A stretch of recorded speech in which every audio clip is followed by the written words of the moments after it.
ബാധയുടെ പ്രശ്നമൊക്കെ കാണുന്നുണ്ട്. അതുകൊണ്ട് ഈ കുട്ടിയെ തനിച്ച് ഒരു പൂജയിൽ അദ്ദേഹത്തിന് പങ്കെടുപ്പിക്കണമെന്ന് പറഞ്ഞു. ബോധ്യപ്പെടുത്തതിന്റെ അടിസ്ഥാനത്തിൽ ഈ അമ്മ പുറത്തിരിക്കുകയും ഈ പെൺകുട്ടി അകത്ത് കയറുകയുണ്ടായി. ഇപ്പൊ അതിന്റെ വീഡിയോ ഒക്കെ ഞങ്ങളിലുണ്ട്. ഈ കയറി പോകുമ്പോൾ ഏറ്റവും അവസാനം ഒരു ബെഡ്റൂമാണ്. ആ ബെഡ്റൂമിൽ ഈ പെൺകുട്ടിയെ ഇയാൾ എത്തിക്കുകയാണ് ഉണ്ടായത്. മുരാരി തന്ത്രി രാജൻ ബാബു, നമുക്ക് ഈ മനുഷ്യനെ എല്ലാവർക്കും അറിയാവുന്ന കാര്യമാണ്. കുറേ മീറ്റിങ്ങുകളും ഞാൻ ജ്യോതിഷം ശാസ്ത്രീയമായിട്ട് അറിയാവുന്ന ആളാണ്. ഞാൻ റോക്കറ്റ് വിടാൻ നേരത്തെ ഞാൻ സമയം കുറിച്ച് കൊടുത്തിട്ടുണ്ട്. ISR റോക്കറ്റ് വിടാൻ വേണ്ടി ഞാൻ സമയം കുറിച്ച് കൊടുത്ത ആളാണ്. ഞാൻ ദൈവത്തിൻ്റെ എന്താ പറയുക തിരുവാഭരണം മോഷണം പോയപ്പോൾ ഇന്ന ആളാന്ന് മോട്ടിച്ചെന്ന് പറഞ്ഞിട്ടുള്ള ആളാണ്.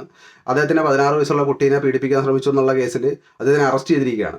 കാരണം ഈ ജോലി, പ്രത്യേകിച്ച് ലോകത്തിൽ ഒരുപാട് ജോലികളുണ്ട്, ഈ ഒരു പ്രത്യേക പർട്ടിക്കുലറായിട്ടുള്ള ജോലി ജനങ്ങൾക്ക് ഒന്നും അറിയണ്ട, ഇതിൻ്റെ പിന്നിലുള്ള കാര്യങ്ങളെ അറിയണ്ട. നിങ്ങളൊരു 100 രൂപ കൊടുത്തിട്ട് ബണ്ണ് മേടിച്ച് നോക്കി, അതിൻ്റെ ഡേറ്റ് നോക്കണം, അതിൽ എത്ര ബണ്ണുണ്ടെന്ന് നോക്കണം, ആ ബണ്ണിൻ്റെ കമ്പനി ഏതാന്ന് നോക്കണം. നിങ്ങളതെല്ലാം തിരക്കിട്ടാണ് മേടിക്കുന്നത്. നിങ്ങൾ ഒരു അമ്പലത്തിൽ പോയോ, ഒരു പള്ളിയിൽ പോയോ, ഒരു ക്രിസ്ത്യൻ പള്ളിയിൽ പോയിട്ടോ എന്തെങ്കിലും ചെയ്യാൻ നേരത്തെ നിങ്ങൾ 500 രൂപ 1000 രൂപ കൊണ്ട് വഴിപാടിന് കൊടുക്കുക എന്ന് വിചാരിച്ചോ. നിങ്ങളതിൻ്റെ പുറകിലുള്ള എന്തെങ്കിലും ഒരു എന്താ പറയുന്നത്, അതിൻ്റെ പുറകിലുള്ള ആ ഒരു എന്താ പറയുന്നത്, ആ ഒരു പ്രോസസ്സിനെ കുറിച്ച് നിങ്ങൾ തിരക്കിയിട്ടുണ്ട്. കൊടുത്തു കഴിഞ്ഞാൽ നിങ്ങളുടെ ജോലി കഴിഞ്ഞു. കാരണം ഇവർ ദൈവത്തിനോട് കമ്മ്യൂണിക്കേഷൻ ചെയ്ത് നിങ്ങൾക്ക് എന്തോ കുന്തം മേടിച്ചു തരും എന്നുള്ള ഒരു പൊട്ട വിശ്വാസത്തിൻ്റെ പുറത്താണ് നിങ്ങൾ നിൽക്കുന്നത്. ദൈവം ഉണ്ടോ ഇല്ലയോ എന്നുള്ളത് ഞാൻ പറയാൻ ആളല്ല. ദൈവം ഉണ്ടെങ്കിൽ തന്നെ നിങ്ങൾ ഡയറക്റ്റായിട്ട് കമ്മ്യൂണിക്കേഷൻ ചെയ്യാൻ പറ്റില്ല. കാരണം അവരെ ജനിപ്പിച്ച ആൾ തന്നെയല്ലേ നിങ്ങളെ ജനിപ്പിച്ചത്. ഒരു മീഡിയേറ്ററിൻ്റെ ആവശ്യം നിങ്ങൾക്കുണ്ടോ? നിങ്ങളുടെ അച്ഛൻ്റെ അമ്മയുടെയൊക്കെ സംസാരിക്കാൻ വേണ്ടിയിട്ട് നിങ്ങൾ എന്താ പറയുക, അപ്പുറത്തെ ഏതെങ്കിലും ഒരാളിനെ കൊണ്ടുവന്ന് സംസാരിപ്പിക്കുന്ന പോലെയാണ് എനിക്ക് തോന്നിയിട്ടുള്ളത്. കാരണം ദൈവം നിങ്ങളുടെ കൂടെ ഉണ്ടെങ്കിൽ പിന്നെ എന്തിനാണ് ഈ തന്ത്രിയും പള്ളിയിലച്ഛനും ഒക്കെ അല്ലേ?